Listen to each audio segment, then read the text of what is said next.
actually going to pick up on the question I think was over here earlier about what are employees looking for from employers? What is that employee experience? We heard a lot this morning from the Human Capital Trends Report about the increasing importance of a compelling experience to be able to attract and retain people. But what does that really mean? We also heard another trend around continuous learning and development. And the thing that we want to try and explore is what are the elements of the employee experience beyond traditional measures of engagement, and also what is the role that community investment can play in providing parts of that experience, parts of the learning and development. How can we use it more intentionally? How can we use community investment more intentionally to get some of the benefits that our employees are looking for? Does that make sense? Hope so, because that's what we're doing. What I want to do is first just do a quick introduction of the panel. What we're going to do here is just kind of your name and a little bit of your background, the organization you're from. We're going to come back to the panel who will give us their perspectives on the question that we're talking about. But we're going to do the exercise first that we did earlier, so prepare yourself. But just want to let you know who's on the panel first. Great. I'll start. I am Lindsay Firestone Gruber. I'm the Chief Program Officer at the Taproot Foundation. And the Taproot Foundation itself is a not-for-profit organization, but with a focus on helping other organizations get access to the services they need to thrive and achieve their missions. And we do that with a focus on what we refer to as pro bono service. So really tapping that core professional expertise of folks, often in a cross-sector way, in structured, thoughtful ways to be able to provide those services to organizations. So excited to dig in more on that, but I'll hand the mic over for now. Very odd to hear the echo. Yeah, it's very close up here. Hello, everybody. Also very, very happy to be here. Very blessed that Chris brought me along for this ride. So I am Rebecca Harden. I work for the U.S. federal government. About 3 years ago, I conducted my dissertation looking at the return on investment, which we were just talking about earlier, of volunteer programs for the organization. And I was able to use that along with lots of industry benchmarking from lots of your own companies to build the business case to build the first federal volunteer program. So we started our pilot last March, and now we have done great things. It's completely employee-centric design. It's driven by employees. They get to choose what their cause is. We match them to the community, and then they get to go out and make a difference. And all kinds of great things come from that, which I'm sure we'll get deeper into the panel. So thanks for having me. Good morning, everyone. My name is Bridget Sweeney. I'm with the Boeing Company, and I'm our Senior Manager for Strategy and Programs across our enterprise. Our organization has just gone through a whole refresh and rebranding, and we're looking at our engagement both on the community investment side as well as how we engage our employees and community in a completely different way and lining it up much more strategically with our overall company mission and purpose. So exciting times at Boeing. We can get more into that in a little bit. Thank you. My name is Estela Vasquez Perez, and I work for Royal Bank of Canada. For our American counterparts, this is the most valuable brand in Canada and one of the top 5 big banks in the world by market capitalization, just so you know about the brand. My work is more focused on brand management. So I built in the past the global employment brand for the most international bank in this country. And currently I work for Royal Bank of Canada, finishing also the global employment brand. So I am an advisor for attraction and retention of critical talent segments for all our centers of expertise at RBC. Thank you. I think I can use this one. So I think you'll see from the composition of our panel, we've got people from the nonprofit sector, we've got people from government, we've got corporates represented here, kind of getting at that question of ROI and why might you do some of this community investment, how does that play into the employee experience and the employer brand. And what we want to really try and explore is not only what are we doing today, because these folks have some great stories about what they've been doing in their organizations and the kinds of things that they're trying to drive, but also with all of you, think a little bit about where does this go in the future, right? That's what we're here to talk about. How can we more intentionally use our community investment to drive both better social impact and return to the business? We'll explore that a little bit. I don't think we'll get fully to the answers, but that's the point of having a little bit of a messy conversation here. Just a little bit more about me and my perspective on this. I've had the privilege of working with Chris and the Realize Worth team for about the last 18 months as we kind of refreshed our corporate citizenship strategy in the U.S. Deloitte is the world's largest professional services firm. I've been with Deloitte about 5 years. As Chris said, I've been very fortunate to lead our corporate citizenship efforts or our community investment efforts for the U.S. firm for the last couple of years. We have been really trying to look at how do we invest in our communities to drive change on some important issues facing the country and the world. You know, very explicitly also, I can't remember who asked the question, I think it was Stephanie, but you know, who's been asked about the ROI? I am accountable to my executive for what is the business return as well to what we're doing. Right? I'd like to say that we just do it because it's out of the goodness of our heart or because we feel a moral obligation, but as I think you'll hear from our panel as well, there is a tremendous pressure on businesses to do this because you know, the whole notion of doing well by doing good, shared value, if you want to call it that. We invest in the community, we can really make some things happen. And if we can make good things happen and do it well, we can get brand benefit, we can get connections to our clients, we can get important talent benefit. And one of the things that we've been working with Chris on and team is what is that talent benefit? And how can we use our volunteering activities and our volunteering programs to help develop our people, to engage our people in different ways, create that kind of effective commitment to the firm by giving them great experiences. And we'll talk a little bit more about that as we go in. We want to do the same exercise. People enjoy the exercise earlier. I want to get everybody involved, get you back from break, get your brains engaged. Okay, so same thing. I want you to pair up and introduce yourself. And then the question this time is, as you think about employee experience for a new employee, what is it you think that they're looking for? But let's not make it so vague. We heard some stuff already from the Human Capital Trends report, but what do you think they're looking for? In particular, what role do you think community investment can play in helping to provide some of those things that they might be looking for? Okay?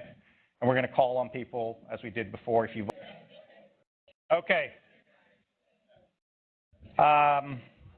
I saw how well it went last time asking for volunteers, but are there any volunteers who'd like to share some perspectives on the question? We'll start at this side because we started there last time. How about we start over here? Volunteer?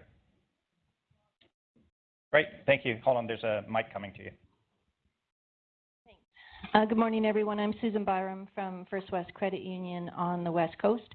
And our team, a couple of the tenets that came out from this question was around professional development. So a great opportunity for CI to be the connector in the organization as well as externally. So how do you take an employee, make sure that they're being introduced to not only the cohort of those employees as they're coming in if they're onboarding, but also how you make the connections up, sideways, and then into the community that can set them up to be successful. Great, thank you. How about somebody in the middle of the room here? Great, thank you. I'm Renee from BMO. Whoa, I'm getting the echo now. Okay, so we discussed that a lot of new employees want opportunities to meet other people within the organization outside of their immediate team. And a way that CI can really help that is by offering volunteer opportunities for broad people across an organization so that people can sign up and volunteer together. Great, thank you. Look at that. See, Chris, I ask better questions, I think is the... My name's Pete. I work, oh, the echo, it's awesome.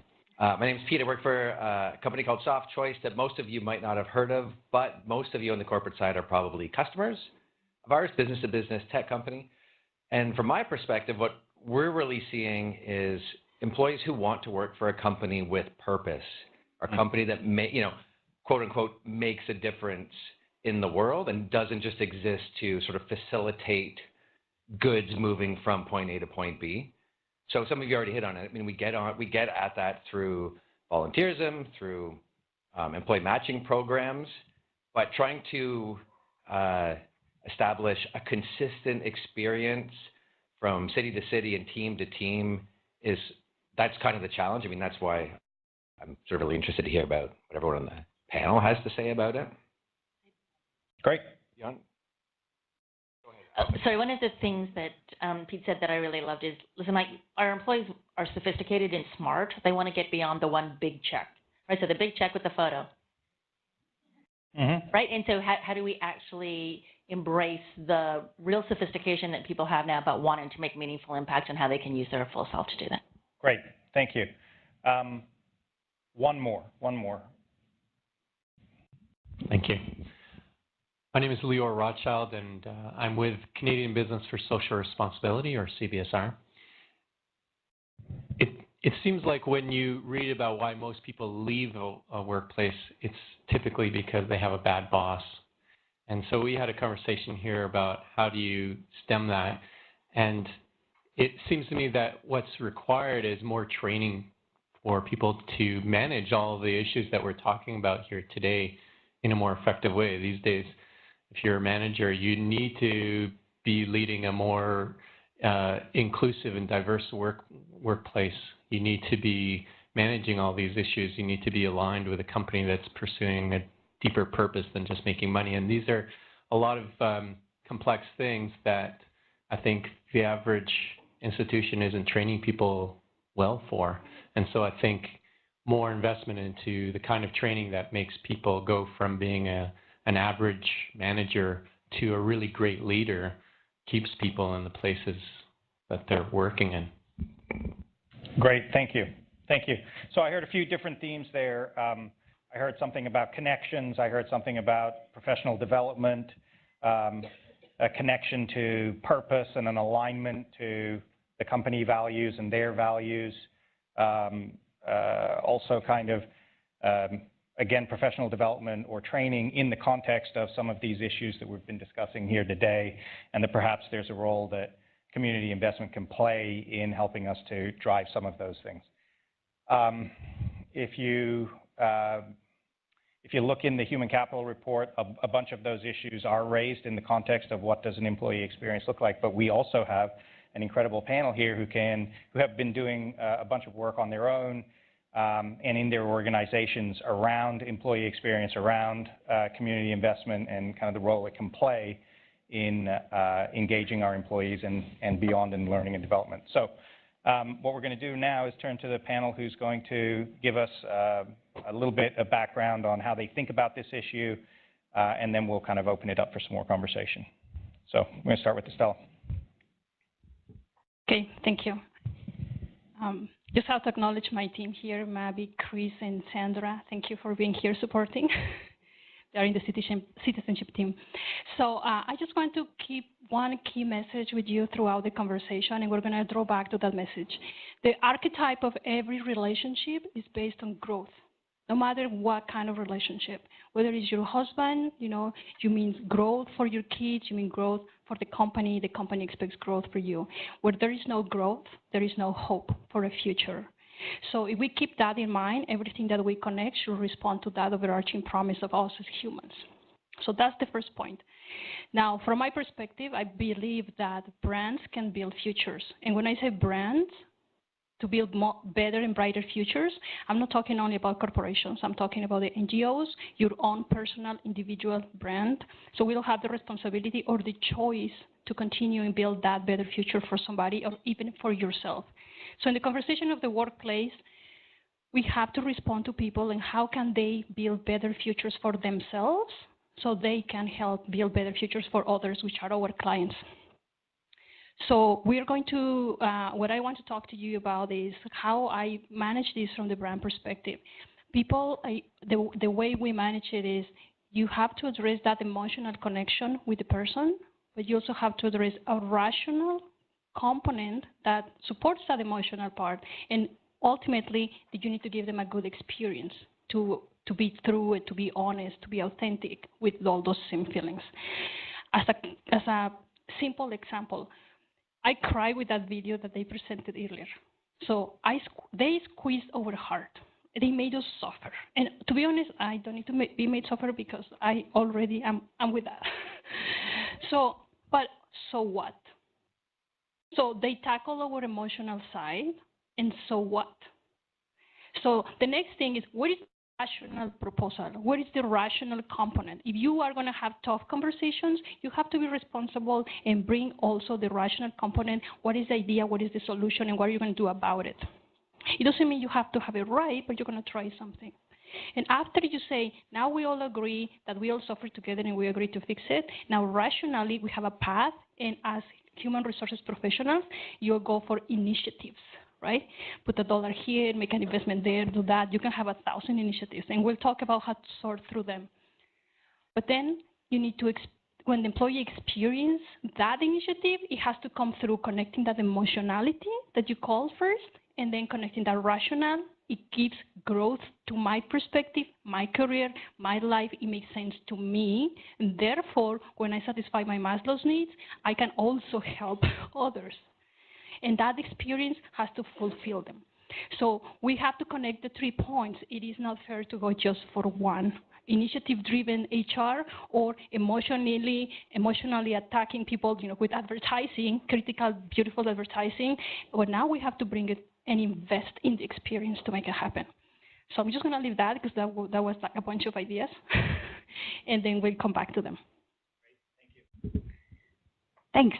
So as I mentioned before, we've just gone through a strategy refresh at Boeing, and there's really a sea change going on at the company right now. And I would say the catalyst for this was really last year in 2016, the company celebrated 100 years in business.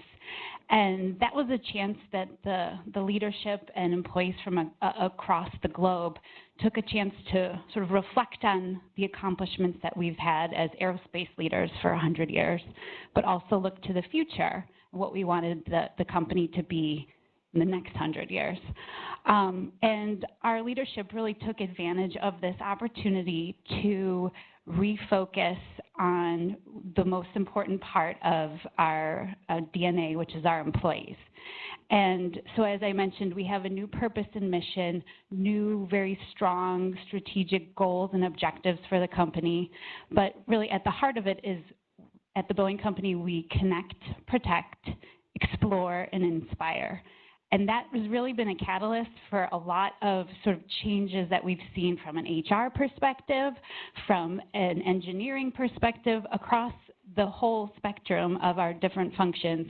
And so from global engagement, formerly known, we had a name change. We used to be corporate citizenship. But from our perspective, that was a great chance to really tie directly into what the company's overall mission was. And so we've rebranded and refreshed our strategy, and really at the heart of a much more narrowly focused strategy that very much aligns to our company's mission. It's focused on our future, which are our tomorrow's innovators, our heroes, which are our military veterans as they're transitioning the workforce, and our homes, which allows us to focus on local needs and issues. We've narrowly focused, but underpinning all of that has been employee engagement. So this has all been in response to feedback, employee engagement survey results, through the years, people just saying that they wanted more, but also really, again, I think that the 100-year celebration was really a time when everyone sort of thought about what we've done together and really wanted to take it to the next level. So now, as we are embarking on this new strategy, our CEO was actually on Maria in the Morning on Fox News today and spent, I think I told Chris this, 2 minutes talking about our community engagement. That's never happened before at Boeing. It's that important to us as a company right now. And so our employees have wanted it. Our leadership has heard that. And now, you know, we used to beg organizations to try to integrate with us.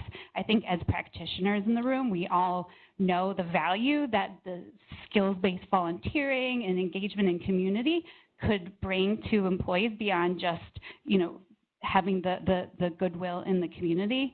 But our executives are now knocking on our doors, asking how they can utilize our work in advancing their business goals and objectives. So when I think about returning value to the company, and I think about that ROI, we are still in the midst of pulling a lot of different things together, but I can tell it's already starting to happen. And I'll give you 3 quick examples, and then I'll pass it on. First one is our leadership learning organization. It's our learning training development group. They've asked us to work with them and create a framework across our enterprise so that when they're looking to advance our executive leadership into those high potential roles, that one of the key criteria is for them to be serving on a board and modeling sort of this corporate citizenship behavior.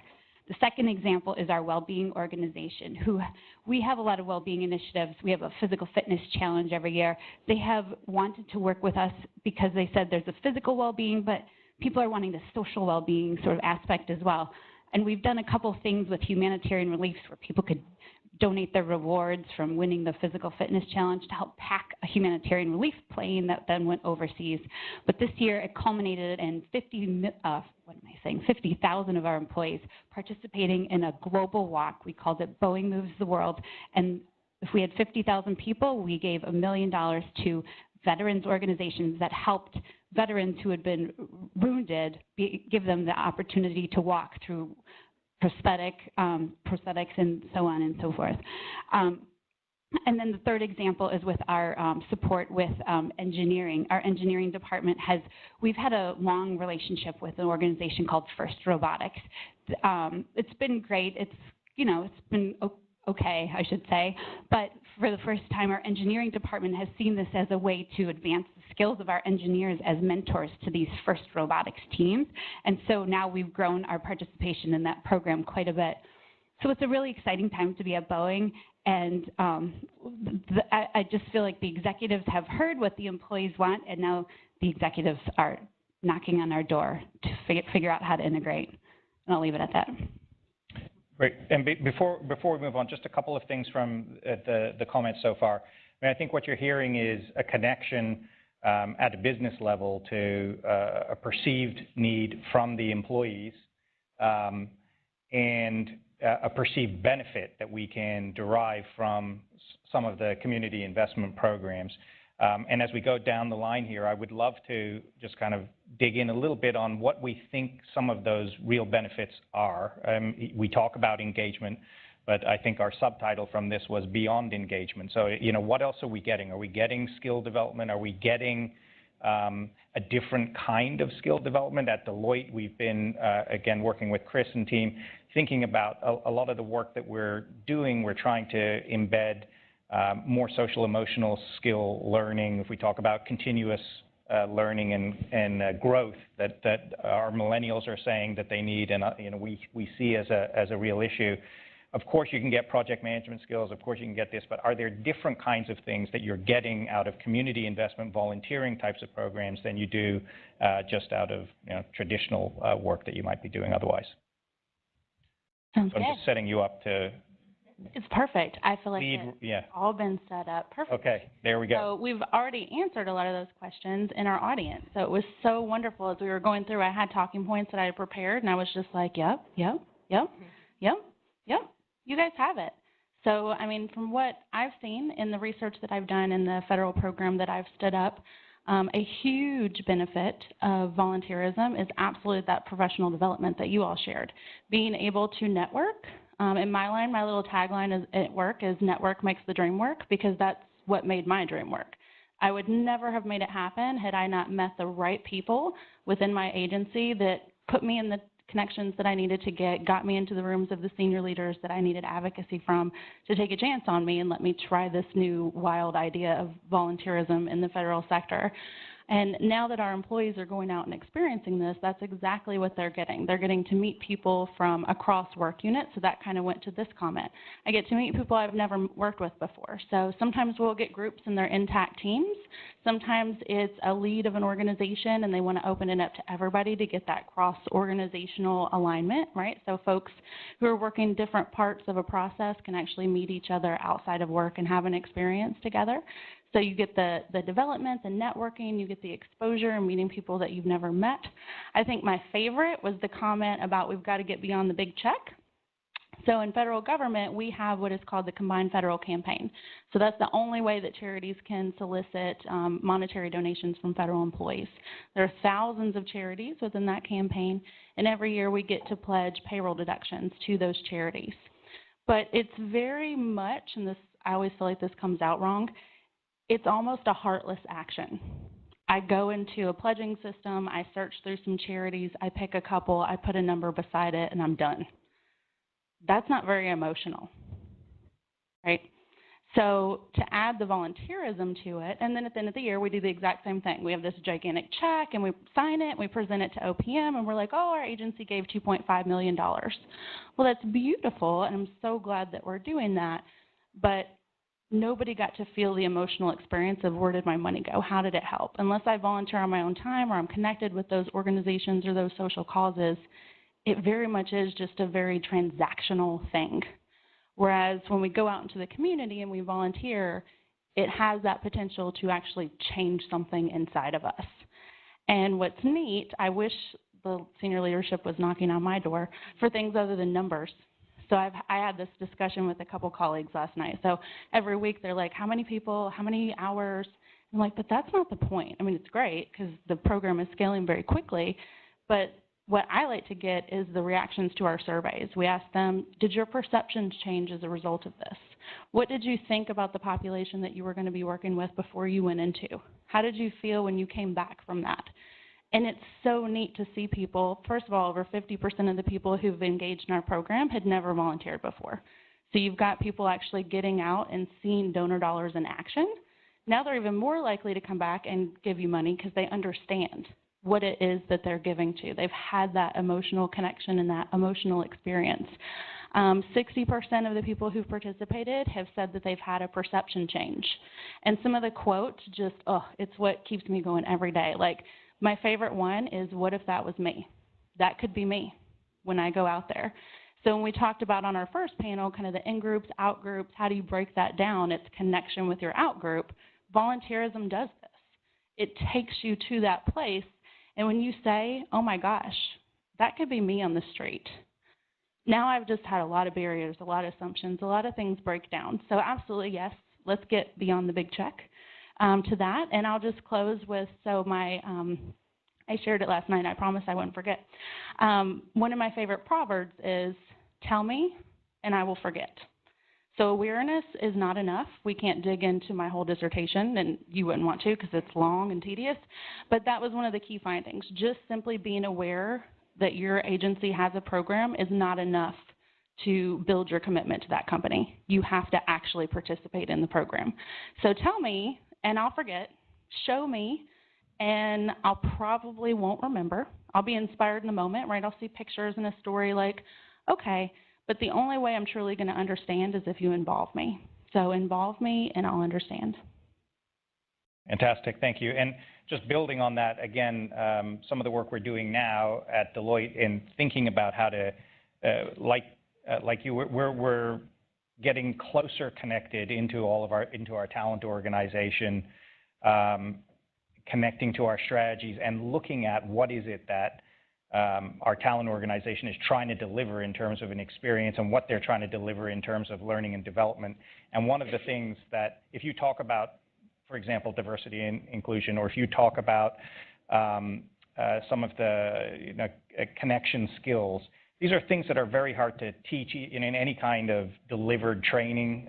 You get some of it on the job, but we can use community investment type of activities, volunteering in particular, to try and build some of those skills. Experiential learning through what we do can really help rewire the brain in interesting ways, as you're saying there. And we're looking at work that not only do you get to see, and experience and kind of look at kind of how you experience empathy, but hopefully we're building more empathy in people. And when you look at what firms are looking for from leaders going forward, yes, the human capital trends thing talk a lot about technology, but there's another piece of that a lot of it is in the soft skills, and the soft skills are going to be the things that differentiate firms going forward, because everybody will have some form of technology. So how do we get those things? And we're hoping that we can use community investment to help build some of those skills, as you were just saying. And well, I'll try to be mindful. Certainly not least. So I'll keep my eye in this direction in case you need to signal me or something. In a lot of ways, I feel very lucky to have been on this end and had the chance to hear already some of the great examples and call-outs that you've heard from your points earlier and from some of the panelists here. And a few thoughts I wanted to add, especially when we think about how valuable some of those concrete stats are. I know whenever they're up on a slide, everyone gets their phones out and takes pictures. So I'm going to give you a few more of those in case that can help you as well. So with the programs that we help build and run, either within companies or with our own programming, we've seen for a number of years that there really is that additional value, not just on the side of the not-for-profit organization, but on the side of the volunteers or the company for whom they work. And so we've done a few studies over the years and partnered with some groups to do that, to better understand what that really means, what it looks like. Because the anecdotes get you so far, and then after a certain point, you need more than the anecdote. So a few little nuggets I want to share with you. One is, a number of years ago, we partnered to do a study over a period of time with some of the companies who had engaged their employees in this type of skills-based volunteering, tapping that direct professional expertise. And worked with their HR department to identify the competencies that they most valued and wanted to maximize through this experience. And they surveyed the employees, and they were kind of surprised because the anecdotes from the employees, their quotes, were just phenomenal about what they developed. But in their self-reporting, everyone was a little more humble in identifying how much they felt their communication skills had improved, their leadership skills, their ability to navigate through ambiguity. So what we came back and suggested the next time is that we also survey their managers. And the managers of those participating employees had far higher results in what they identified in their participating employees. So one example is that the employees themselves identified on average that 85% of them felt they improved their leadership skills. But 90% of the employees' managers identified that they felt their employees had significantly increased their leadership skills. And it kind of goes on from there. So with that aspect, I think one takeaway to think about is, how are you getting your information? What matters to you? What are you doing to try to evaluate or assess it in the first place? But then what does it actually look like in real life? Does it only matter what the employee identifies as their strengths, or is it actually in part about how it manifests and how it affects the people with whom they work, and getting some of your information in that way? One other that I'll share, and this is with some work we did with HP back when they were just HP, as opposed to all the various pieces now I can't quite name. They had a lot of volunteerism happenings in the company, and then together we'd helped add this layer of skills-based volunteering, and they were looking at employee engagement, going back to some of our conversations here. And they were looking at morale. They were looking at output, productivity, looking at quality of work, and they identified that among employees who were, as they called them, non-volunteers, and then employees who had done kind of traditional hands-on volunteering, and employees who had done the skills-based volunteering, what some of the differences were. And particularly on the morale front, the employees who had engaged in skills-based volunteering, in particular this kind of pro bono professional expertise, their rate of increased morale in being in the top level of their survey was 65% higher than the bump gained from the traditional volunteering within the company, let alone the bump between that and the non-volunteers within the company. So there's also this spectrum to think about and what it means to get beyond engagement, in defining what does engagement mean? Does the number of warm bodies that show up matter, like you were saying? Or how much of it is what they're doing and what that means and what that looks like? And I think challenging yourself and challenging your colleagues, bosses, peers, whoever it might be, to think about what you're even defining as engagement can be really valuable in that respect. And going back to Stella's great point, thinking about what action means as a result. So I have more nuggets like that, but in the interest of time, I'll pause there. Yes, unfortunately, we don't have a lot more time, and I do want to open it up to questions from the group. I have a couple of just quick things. So why do you think it is that skills-based volunteering sees that bigger bump in morale versus traditional volunteering? I'll answer that with a story, which I know can sometimes be a little more engaging, especially right before lunch.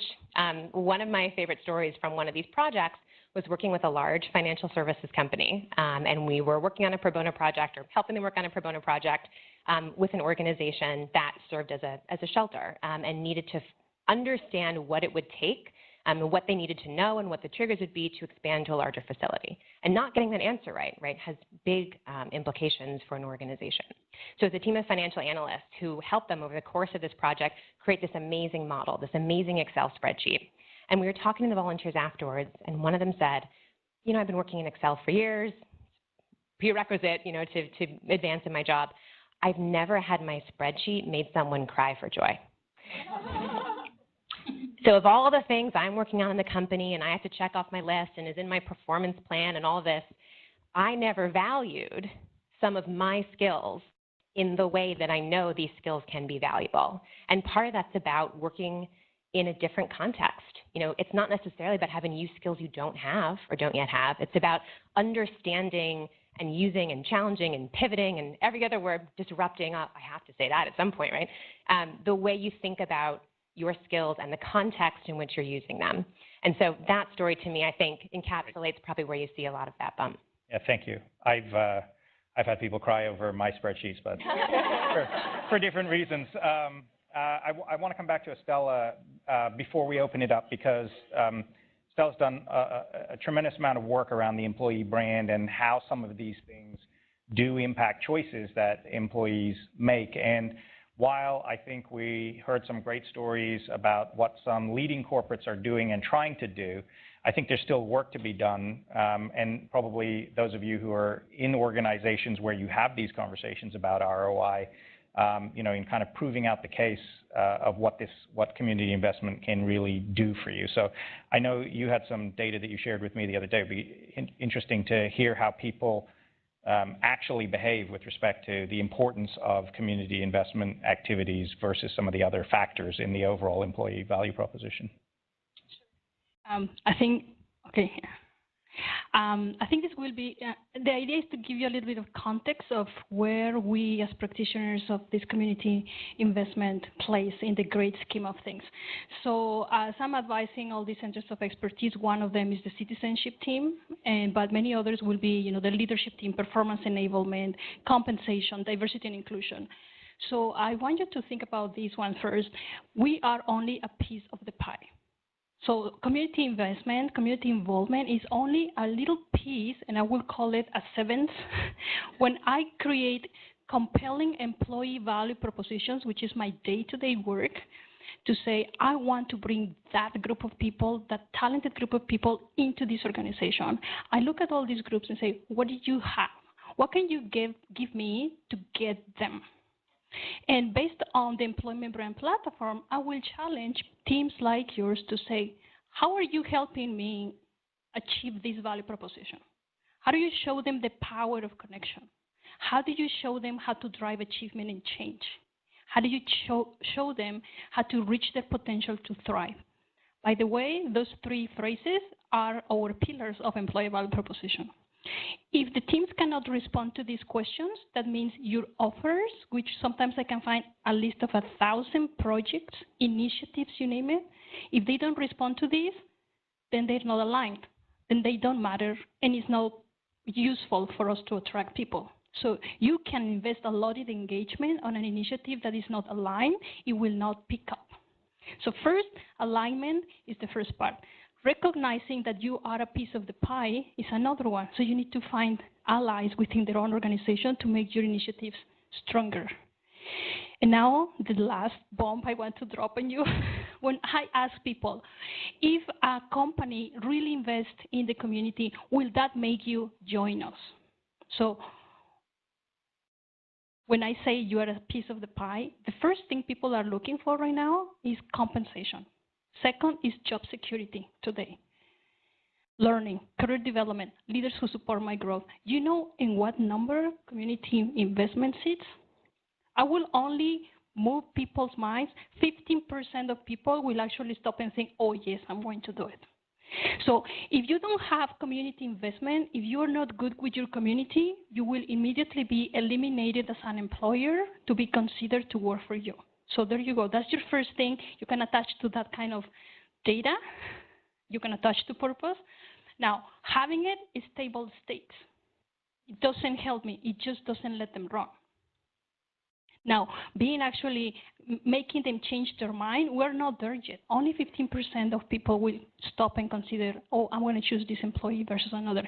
You have to have signature experiences that only belong to you and speak to the brand of the company, that speak loud and clear to people that you want to attract, to actually make the case of why you are important. So this is not about being important for the leaders. This is about being important for the talent market that you want to attract. Oh, I didn't mean to. You had to stop right there. I was just trying to, yeah. Okay, so, and the last point I want to tell you, also for context, I find that in general, the group that we have at the table speak and target your engagement campaigns to people that are purpose seekers. Those are already convinced. Even if you put them through painful processes of forms and applications to participate in your programs, they will do it because they're already in your pocket. They already want to do them, whether you invite them or not, they will help whoever they want to help, right? So we cannot pat our back and say, successful, I tackle all of them. The least we can do is reach that 100% of purpose seekers. The top job is when you have to speak to career progression seekers or the certainty seekers I call. I have other personas, but I'm just going to do those three. Certainty seekers will not move unless you shake their job. If you don't upskill, you might lose it. Progression seekers is do this skill, volunteer here because you're going to gain marketing skills on top of your Excel spreadsheets, right? You're going to be able to speak up. So they need to see growth in the opportunity that you bring them. So move away from the purpose seeker conversation. You have others to convince. Great, thank you. So I think that's both, a challenge and an opportunity as we're talking about what's the future here. I think you heard people talking about the skills and development that you might be able to get and different kinds of skills and development that you might be able to get. And as you're talking about it, it's not just those people who want to do something good in their community. I think if we're going to make this a bigger piece of a corporate toolkit to attract people, it has to link to learning and development and some of these other elements of the value proposition in a really compelling way. And so I think that's some of the challenge that we have.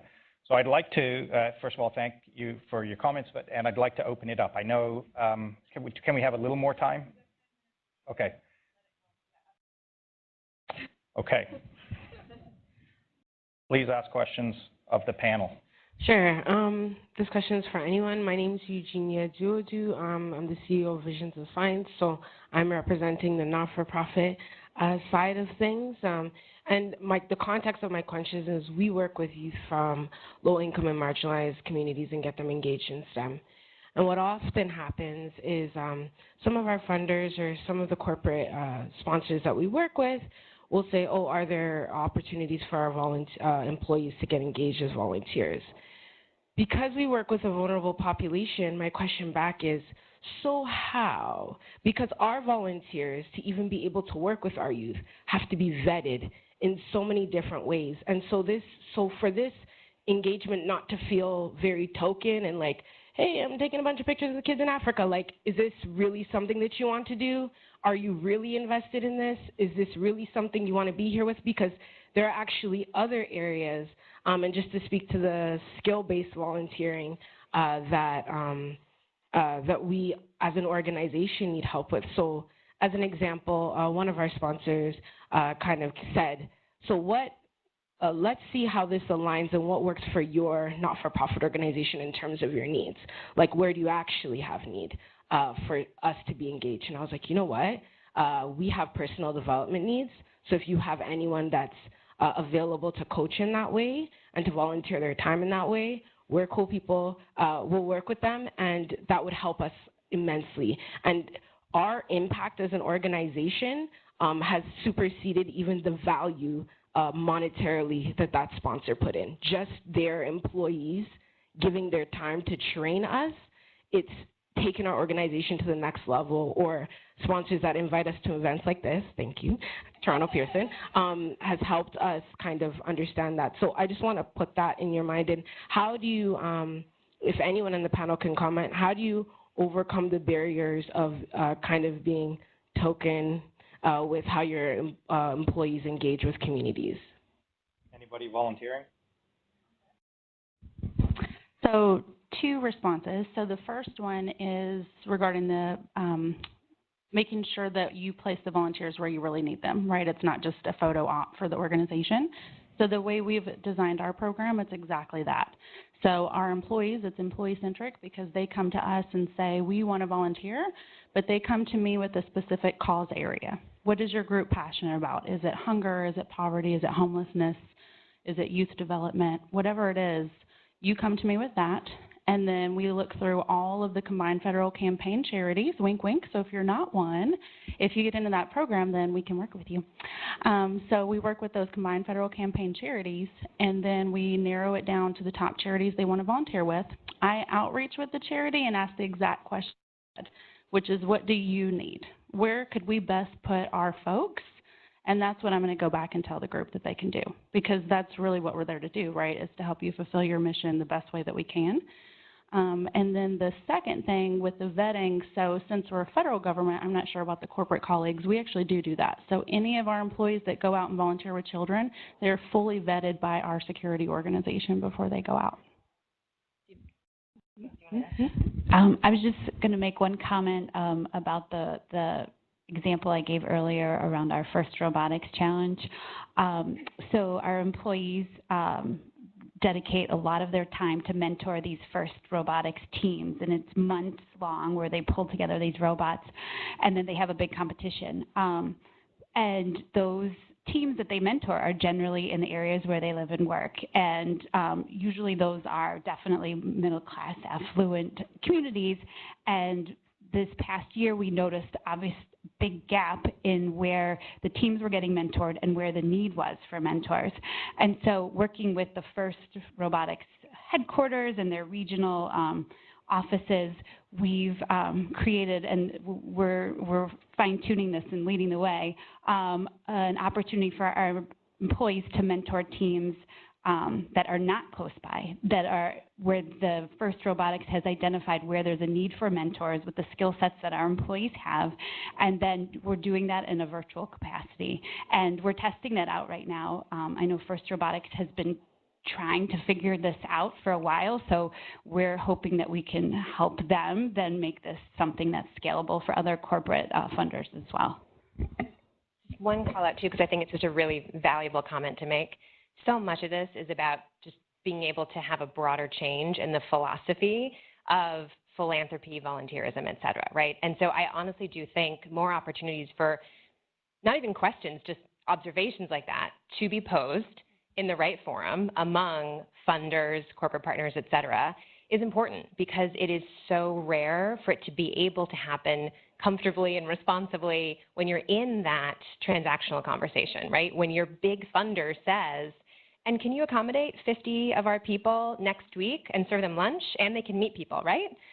You're often not able to be in a position easily to say no. And so I think it's sometimes less about the strategy for what you do right in that minute, though I'd love to help you think of some, and more about what we can do more broadly in changing the way these dialogues happen and trying to have the type of example that you're hearing from these great companies and agencies, I think is the right way to refer, right, here, which unfortunately is not always universally the case. So the more we can raise that point, the better, and have it not be taboo, and instead have the comfortable strategic no from the NGO, and find ways instead to say, what value are you looking to provide? Here is where you can make the most value or impact for us. Yep. And I would just add that at Deloitte, we try very hard not to do that, not to say, hey, we're going to show up with a whole bunch of people, figure out how to accommodate us. But I think, you know, as you said, it's a system conversation that needs to be had, because as we talked about, companies are looking at certain goals that they're trying to achieve through it. Individuals are looking for certain goals. And then we have to remember that the real reason we're doing this in the first place is because the communities need the help, and the nonprofits are closest in touch with what those needs are. And So we need to be able to have those conversations. Can we go over here for one more question? Yeah, absolutely. This on? Hi, I'm Heather Farquharson. I'm from the Center for Social Innovation. So my question stems from the question that's put to us as a group, and our table discussed the idea of, and it's taking from our work directly, the idea of membership and what do employees really want? They want a sense of belonging. And so my question to the panel, if I could get some examples, is how do you move people along the continuum so in a frictionless way to feeling like they are members, that they belong within the company, relating to the first panel around diversity and inclusion, and then connect that desire to belong and the investment they'll make in their productivity on that basis with their larger sense of belonging to the community in which the company is investing in. How do you move them along so that they feel invested not just in their department but in the company, but then in the wider community in which you operate as well? And how did you tactically show that trajectory for your employees? I'll hand the microphone off. One quick thought that I've often heard, though, is going from I to we and identifying what those opportunities are and what the structure is to get to the point where the employee is referring not just to the company as we, but to the organization or community that they're serving, and how you can move along those lines. Thanks. So I guess my first question is, who do you want to go put through that sentiment of belonging? So you want to make people feel that they belong, that they can achieve, that they can grow. So, and remember that not everybody is joining you just to have the belonging feeling. I mean, it's nice, but how much is that going to give you back to? So putting more investment in community and in employee engagement to make them feel that they belong, it's not necessary for everybody. Only certain people need that feeling, not everybody. So I think you have to discern that first. Now, how, and this is more into the mechanics or the initiatives that you need to do. Just as an example, I just went through the rebranding of our Total Rewards report and trying to align the hundreds of initiatives that you can imagine to align to these three pillars that I just mentioned. Under the pillar of the power of connection, which is the belonging part, I find 50 initiatives that is for everybody. You can just throw yourself in whatever you want. I don't think anybody's going to do the 50, but each one caters to a different group of people. So I think when we talk mechanisms or how is very unique to the company and the people that you want to talk to, attract, retain, and how much you want to invest in that and how much you're going to get in return for making that kind of investment. So there is no recipe that applies to one company that can just be copied by another. You put it into perspective and you have a set of recipes to choose from. Great. One last comment, because I see and I know we're on time, over time. Yeah, I just want to quickly say with the belonging piece, I think the power of a volunteer experience, and I can't say that it would work for everybody, right? But the value of a volunteer experience is it brings in an emotional connection that you're not going to get anywhere else. I've had teams tell me that when they come back. I've had leaders come back and just blog about how that broke down barriers on a team that had conflict in it, that had personality conflicts. Because when I go out and I volunteer with you, now I'm seeing you as a person. I'm not seeing you as my colleague who I just work on this project with every day. And a team lunch and a staff meeting is not going to create that emotional connection.